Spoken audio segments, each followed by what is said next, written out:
Welcome to Breakthrough Success.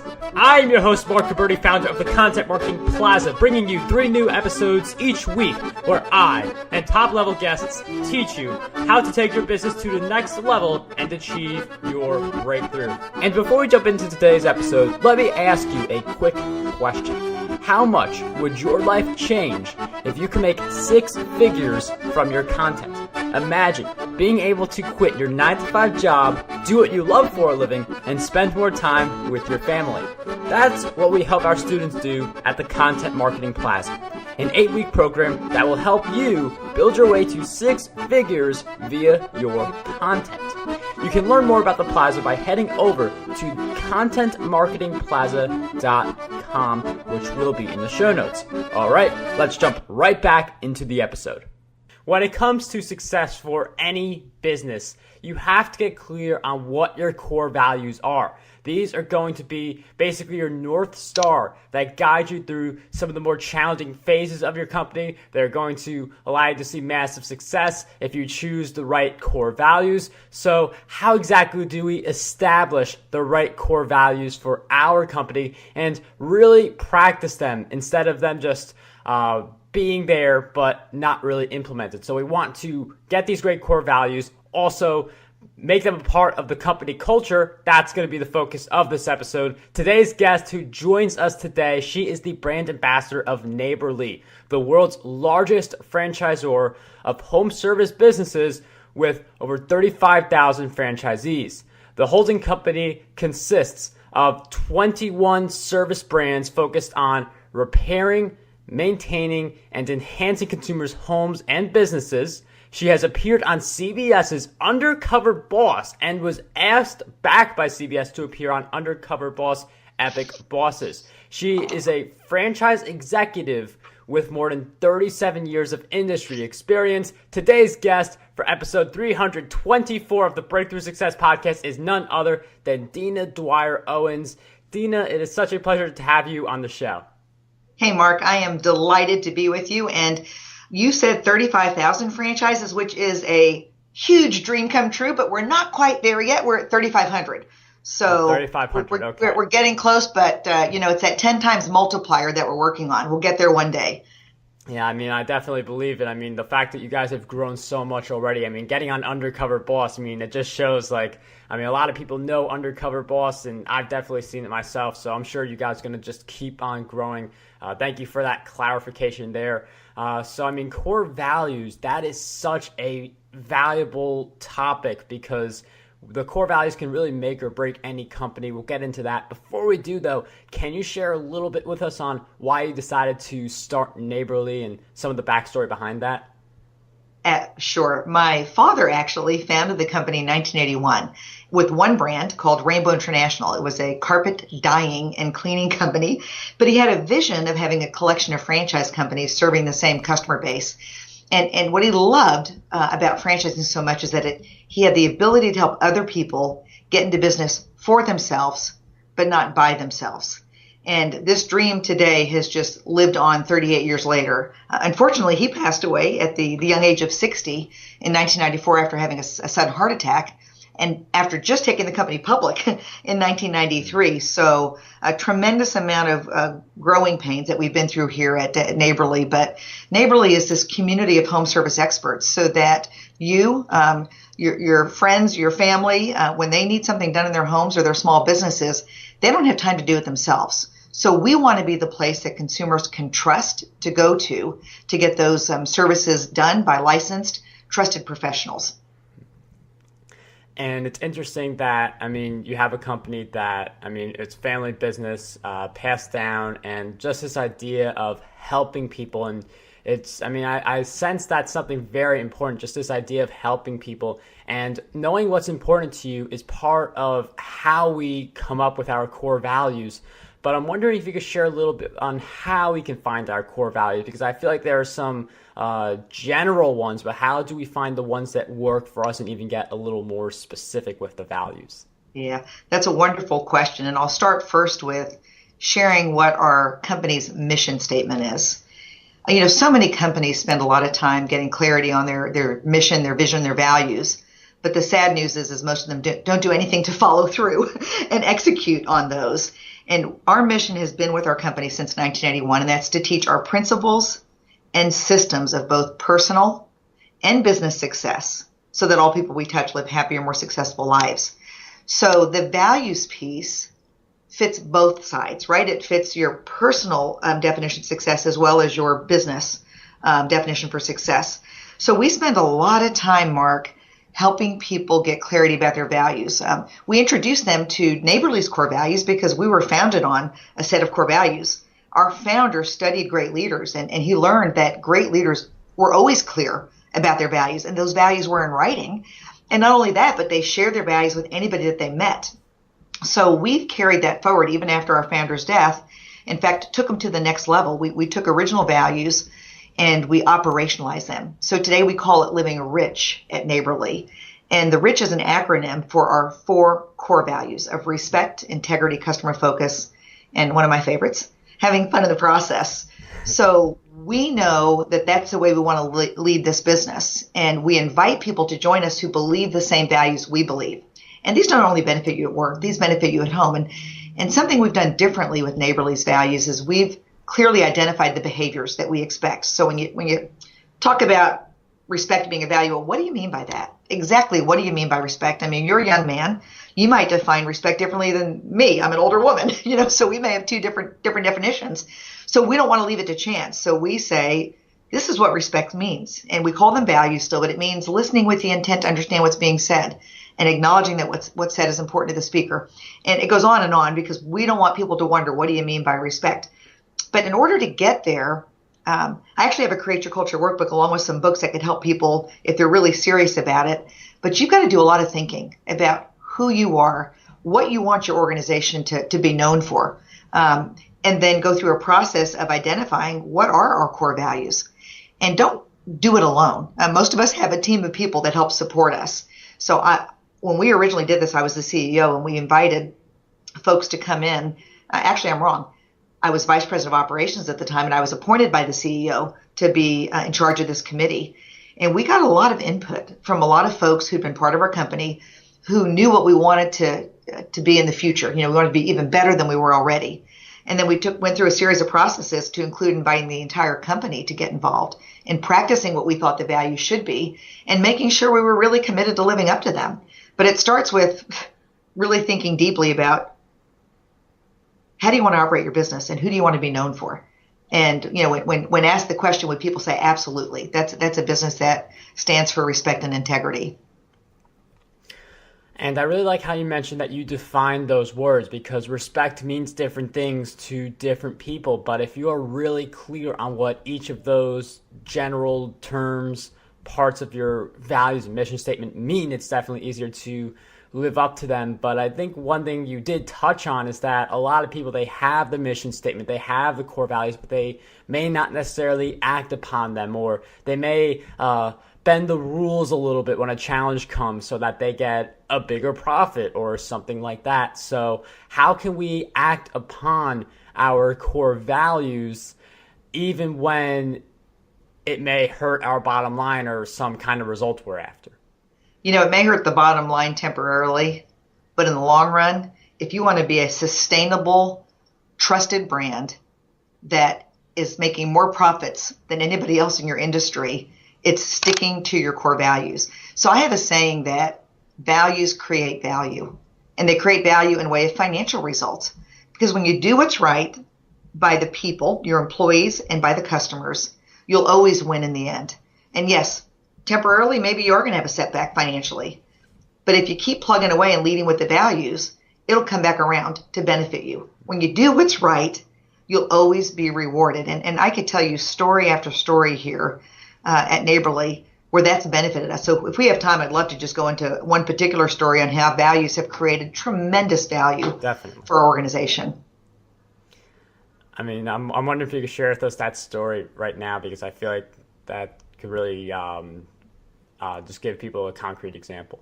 You bet. So our company today is called Neighborly, which to me is a pretty high bar to put that kind of a name on your business. you're asking yourselves to really live with your values, because if we're to be neighborly to not only our employees and franchisees, but to our customers and people in the community, that's a high bar. We would not be where we are today, Mark, had we not built this business on values. So it starts with striving to lead with your values and knowing that you're not going to be perfect. So as leaders, we've got to admit when we fall, right? Because we're all going to fall. We're all going to make mistakes. And the best thing we can do is to own those mistakes. And because that's the way we've built this business, we've attracted amazing employees. We're based in Waco, Texas. Waco wasn't always such a popular place, and then Magnolia came along and Fixer Upper. Now it's a little more popular. But so for years, it seemed like it would be challenging to attract great talent to Waco, Texas, to work in our growing organization. But you know what? People want to be part of something special. People were coming to us to say, how do I become part of Neighborly? Then we attract the right franchisees. So we're a franchise organization. You don't sell franchises unless you have a happy base of franchisees who will validate that you're a great organization to be part of. So we have 3,500 plus franchisees today. Some of those were through acquisition, so I need to make sure I give that disclaimer. But most of them were through us growing organically. And yet even the ones that came through acquisitions, we were hand selecting the businesses we wanted to acquire that we believed culturally were a fit for us. And we've said no to other businesses that culturally were not a fit for us. But here's the really big picture. We were publicly traded up until 2003. We went into a relationship with a private equity group based there in New York City called the Riverside Company. Riverside couldn't believe that we were really living our values. They thought it was kind of hokey. We're going to go visit these people in Waco, Texas. They've got a good business, but this whole values thing seems a little hokey. But they got here, and the experience they had with us was that it was real. We were really striving to lead with these values. So they invested in us. They helped grow our business beautifully. A lot of work, so we all had to work hard, right? Doesn't come without a lot of work, but they helped grow our business beautifully. When it went time to go to the market and find the next private equity partner, we teamed up with another New York-based company called TZP, another company culturally aligned with us. In fact, both of those private equity firms ended up getting clarity about their personal values, their organizational values, after spending time with us, because they saw that these things really do matter. They really do make a difference. So here's where it gets kind of even more fun. So TZP's in their third year of ownership with us, and we get a call from our friends at Riverside, who just raised a $1.5 billion fund. They're trying to find great companies to invest in. They're struggling to find companies that they can put their money to work. They call me and they say, Dina, you've always teased us about buying you back one day whenever TZP goes to sell the company, but we really would love the opportunity to reinvest in Dwyer. It was Dwyer Group back then, now Neighborly. Would you all be open to that? We recognize we'd have to pay a premium because TZP's only owned you for 3 years. They haven't had a chance to really get a return on their investment yet. Would you be interested? And we said, absolutely, as long as our private equity partner is. So they came back, and without talking specific numbers, bought us for 2 times more than they sold us 3 years earlier. Mark, one of the reasons they cited they wanted to reinvest in Dwyer, now Neighborly, is because of our values and our culture.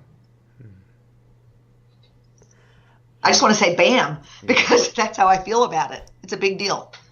I mean, just for the fact that they cited the values and the culture, I mean, it's not something that shows up on the income statement, but it is something that influences the income statement. And it's interesting when you mentioned the acquisitions, some that you accepted, some you rejected. You mentioned the culture and the values as a determining factor for whether a company would get accepted or declined for the acquisition you were thinking of.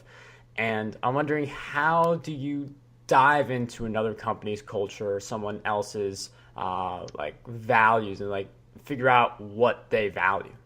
Yeah, well, that's a good question. And I should say that after Riverside reacquired us, our CEO and team, collectively our team and franchisees, grew the business 3 times our size in a little over 3 years. And the values, again, are a driver of that. And so now we've teamed up with another private equity group because people started seeing what was happening here and said, wow, how can we buy into this Neighborly company? And we partnered with another private equity group who just bought out Riverside last May called Harvest. And we would not have teamed up with Harvest had our CEO not done reference checks to realize that this is a company culturally that we believe is a fit for us. And our experience so far has just been tremendous, and they're really investing in the future, but they are so aligned in our culture. Now, when we're looking at acquisitions, it's pretty quick, Mark.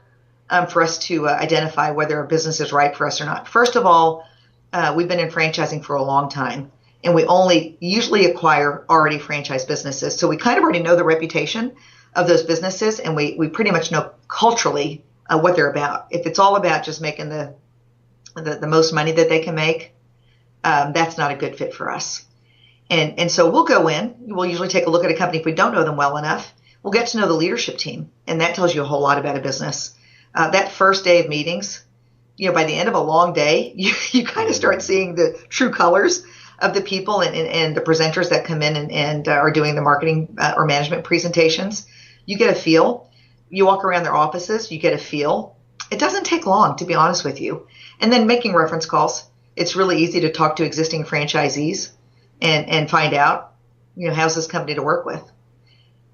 So usually we don't go very far before we identify that this is not going to be a good fit. And what we know is that it's very difficult to change the culture of an existing business that's been around for some time. And most of the businesses we acquire have been around for some time, and they've got strong unit economics already.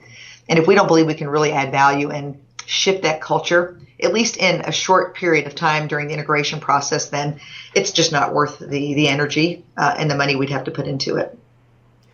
And it's interesting you mentioned it's not that much time before you figure out what the culture is. One key thing I want to point out with Dina's example is that she's in there for hours at a time. So I feel like if you get all immersed in the important people, like the decision maker, CEO, CFO, people like that, and you are around this certain individual or this certain company, you get an idea of what the culture is right away. It's harder to get a grasp of it from an article somewhere or from a 15-minute call with their best representative. So, I definitely like the idea of a full immersion just for one day or maybe just a few hours even. You may not have to do that, but if you're looking to acquire a company, that's definitely something you should be doing. I'd like to shift this back a little bit to anyone in general who has a company, because core values, it doesn't matter if your business is as big as Neighborly or if you just have the lemonade stand in your neighborhood. The core values are important. And we mentioned earlier that not everyone actually lives up to their core values. So I'm wondering if you could share with us, what do you believe holds most people back from really reaching their full potential in living by their core values? Probably a couple of things. Fear. And fear is defined as false evidence that appears real. So many times we're around maybe peers or other folks who, when we say we don't use profanity in our offices, one of our values under respect is speaking calmly and respectfully without profanity or sarcasm. And it's interesting because that one is one that, we're in the trades businesses. You think about our businesses, Mr. Reader Plumbing, Mr. Electric, Mr. Appliance. They're not all going to use profanity, but, there are some bad habits that people have. And when you're in a situation where people are using profanity, you have to have the courage, if that's one of your values, to say, I'm having a hard time listening to this conversation because profanity is just one of the things that we try really hard not to do here at Neighborly. So could I ask that you guys can just, kind of quiet down the profanity for us so we can have a professional conversation? That's a hard conversation to have with people because you don't want to come across as judging them, especially if they're not part of your company, but to be able to be strong enough and have the courage to say that this is one of our values. You know what I have found, Marc, that's just amazing to me is when you lead by example and you share your core values with the people that you're doing business with up front. That should be one of the first things you discuss with people that you're either doing business with or intending to do business with. Let them know who you are and what you stand for. And always admit you're not perfect, because I am so far from perfect. It commands a certain level of respect because people love knowing somebody who's so clear about what's important to them.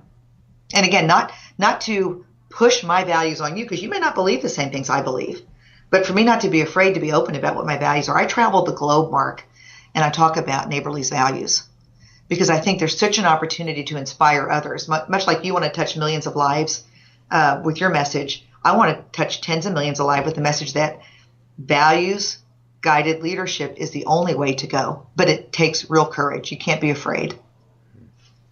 And I mean, you mentioned that very interesting conversation where, I mean, some people, they have one way of conducting themselves that goes completely contradictory with their core values. But if you point them out in advance, it's like, hey, here are the ground rules. I'm happy to do business with you. I'm happy to learn, conversate, have a fun time. But these are the values that I live by. And I like that. I mean, it really gives that respect right away, where people understand what you're all about instead of learning in the middle of a conversation or transaction or partnership. So it's definitely good to be right in front with those kinds of values. And if you are like, that is a really great habit to have, being in front with those values. But in addition to that great habit, I'm wondering, Dina, if you could share with us some of the other habits that you would consider essential to your success. Yeah, the greatest habit around the values, and remember, we're a franchise organization. So what a franchise company does is we take what's most important in the business and we create systems around that so that those systems can be replicated. That's the whole idea, right? So we can help people maybe who don't understand how to run a successful maid service company, how to be successful at that. So when we created these operationalized code of values, we said we've got to create a system around the values. So regardless of who's leading the company, right? Our founder died. Regardless of who's leading the company, this system needs to stay in place so it becomes part of the DNA, the everyday DNA of Neighborly. So what we do as a habit is anytime we have a meeting of 3 or more of our team members or our franchisees, is we kick the meeting off by reflecting on the values. Sometimes, Marc, we'll read all 15 values because we have 15 when you count those accountability statements. Sometimes, like our CEO just yesterday, I really appreciate his leadership. Just yesterday, he kicked off a company-wide meeting where our global team of associates were all either in the room or, Skyping in. And he kicked it off by saying there's 2 things that we're going to focus in on this meeting today. And there's 2 values that go hand in hand with those. And he cited 2 values in particular as he kicked the meeting off that we were going to focus on. And as he went through the meeting, he kept referring back to those 2 values and how they tied into his presentations. So it's the system of bringing the values front and center every meeting of 3 or more people. And it's our responsibility as an entire organization, not just mine, not just our CEOs, anybody who's conducting a meeting. It's their responsibility to kick that meeting off by reflecting on the values. And it could even be just highlighting a team member that's in the room and saying, look, shout out for Marc. We just heard from one of the customers that Marc really went above and beyond. So he achieved our value of continuously striving to maximize internal and external customer loyalty. Way to go, Marc. It could be just that, but it's constantly in front. And I really like that habit. I mean, it just doubles down on this idea where you're upfront with people who you're having a conversation with, like people who you may partner with or companies that you may acquire, but also being in front with your whole team about it and just trying to mention those values as often as you can throughout the day. That's definitely going to get those values to stick, not just with you, because I'm sure you could recite all of them. And if not, I'm sure there's like a piece of paper like very close to you with your values on it. You got it? I know them by heart, with heart, but this is always in front of me. Yep. But we ask our team members to learn them by heart, with heart. That needs to be internalized. So that's another habit, is to memorize your values, but not think of it as a memorization act, but an internalization. Because when things go wrong in our business or in our personal lives, what we should do is go right to the values. And which values can I use to help solve this problem? Or which values do I need to apply to admit that I just made a big mistake? Right, and take ownership, because one of our values is operating in a responsible manner above the line. And it means, I got to take ownership.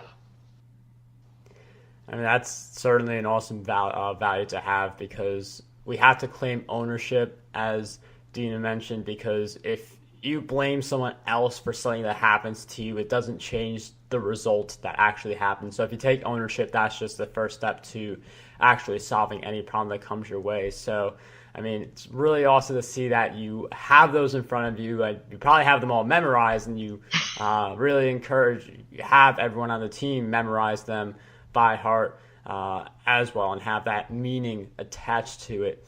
And one of the other habits that I feel like can help a lot of people is education, learning as much as you can and growing every day. One of my favorite ways to do that is through reading books. So with that in mind, I'm wondering if you could give us a book recommendation that you believe will have a positive impact on us. Well, and this is a selfish promotion, but I have two books that are written about values-guided leadership. The first is called Live Rich, and that is our acronym again for our values of respect, integrity, customer focus, and having fun. The second book I wrote, Mark, that's really written more for the global audience, even people who don't have a business. Maybe it's a not-for-profit. Maybe it's a mother who's just trying to create values for her family. It's called Values Inc., and both of them can be found at my website, so DinaDwyer-Owens.com. You can find both of those books. You could also download a free Create Your Culture workbook, and that's a workbook that takes you through 6 simple steps. They're not easy, but they're simple steps to help you get clarity about your values and then put them to work. Dina, thank you for sharing those great book recommendations. Those will be in the show notes, marcguberti.com/E324. Also throw in Content Marketing Secrets and Podcast Domination. Those are my books. Those will be in the show notes as well. And before we wrap up this episode, I've asked you a few questions throughout our time together, but what do you believe is one question that we need to be asking ourselves more often? How can I be a better leader? I'm speaking tonight at a Chamber of Commerce banquet, and one of the first questions is, what's the state of leadership? And, it's so normal, Mark, that I would first think about all the external leaders around me and, whether it's in my family, my community, my world.